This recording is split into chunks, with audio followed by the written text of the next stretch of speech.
Ciao a tutti Cubers, oggi unboxing. Cubez mi ha spedito questo cubo da recensire per voi, andiamo subito a vedere di che si tratta. Questo è il Ghost Square Zero della Z Puzzle, cubo uscito veramente da pochissimo, è uno Square Zero tagliato in versione Ghost, quindi non si può girare normalmente il cubo perché non abbiamo una linea continua, ma per poterlo girare dobbiamo allineare i vari strati, crearci una linea continua e il cubo adesso è libero di girare. Questo cubo chiaramente va risolto per forma e non per colore. Andiamo a vedere com'è il giro.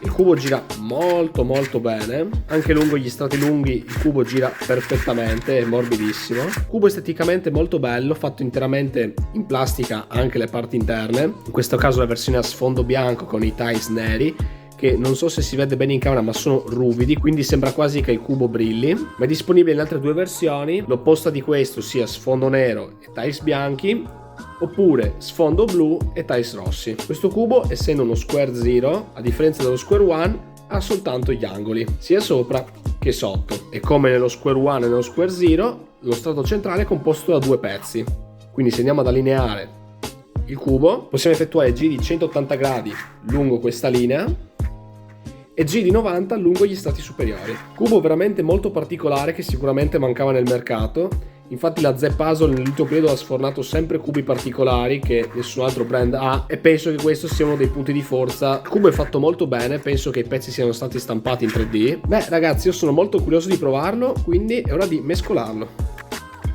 Il cubo come vedete può girare solo lungo questa linea, quindi io muovo gli strati superiori e inferiori alternando con giri di 90 gradi e posso mescolare tutto il cubo. Chiaramente i due pezzi centrali come nello Square One non si possono mescolare, nel senso così è sbagliato, ma con un giro di 90 gradi lo stato centrale torna di nuovo risolto. Iniziamo.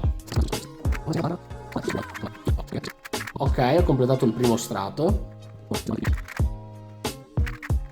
ho completato anche lo strato superiore come vedete e adesso mi manca risolvere lo strato centrale, che è questo qua. Vedete, il cubo è bene o male tutto risolto, manca soltanto il pezzo centrale, ma come nello Square One con semplici movimenti di R2 o 2 si dovrebbe poter risolvere.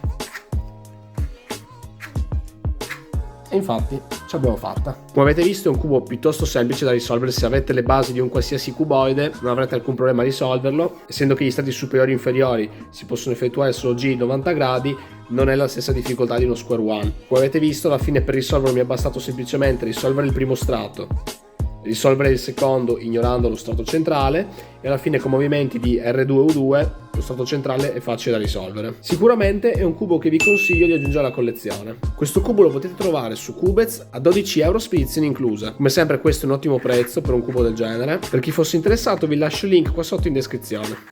Anche oggi siamo giunti alla fine del video. Come sempre vi invito ad iscrivervi, lasciare un mi piace e con un commento fatemi sapere voi cosa ne pensate di questo cubo. Per chi fosse interessato i vari link utili sono in descrizione e detto questo ci vediamo alla prossima.